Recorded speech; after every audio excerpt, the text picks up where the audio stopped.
আসসালামু আলাইকুম বন্ধুরা, আশা করি আপনারা সবাই ভালো আছেন। আলহামদুলিল্লাহ আমিও খুব ভালো আছি। আজকে খুব সুন্দর একটা রেসিপি নিয়ে আসছি, আশা করি আপনাদের সবার কাছে ভালো লাগবে।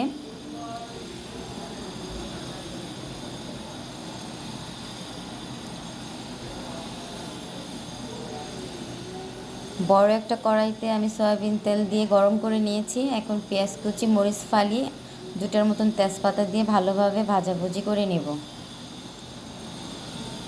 এই পর্যায়ে আমি মুগের ডালটা ভালোভাবে ভেজে পানিতে ভিজায় রাখছি।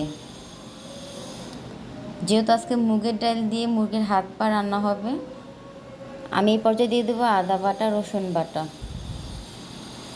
এই পর্যায়ে দিয়ে দেবো হাফ চামচ হলুদের গুঁড়া, হাফ চামচ মরিচের গুঁড়া,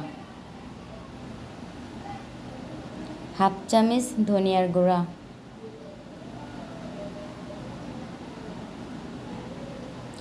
স্বাদ মতো লবণও দিয়েছি। ভালোভাবে নেড়ে চেড়ে নেব। এ পর্যায়ে সেই মুরগির হাত পা, ঘিলা, কলিজা সবগুলো দিয়ে ভালোভাবে কষিয়ে নিব।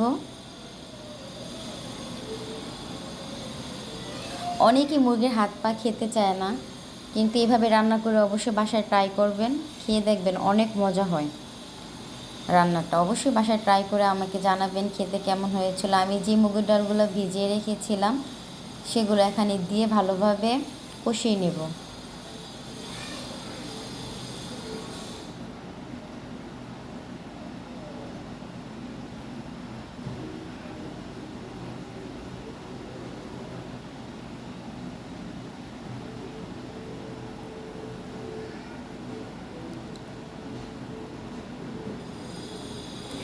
দেখতে পারছেন অনবরত কিন্তু নাড়তেই হয় যেন নিচে না লেগে যায়, সেজন্য অনবরত নাড়তেই আছি আমরা।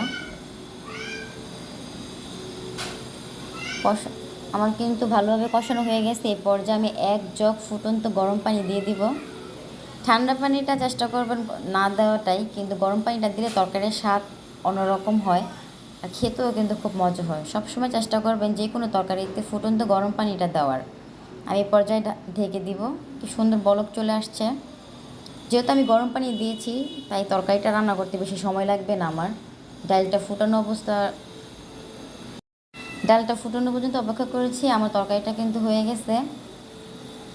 খুব সুন্দর একটা কালার কিন্তু আসছে আর খেতেও খুব মজা হয়েছে। আশা করি সবার কাছে ভালো লাগবে আমার রান্নাটা। যদি ভালো লেগে থাকে অবশ্যই বাসায় ট্রাই করবেন। আমাকে অবশ্যই কমেন্টে জানাবেন কেমন হয়েছে।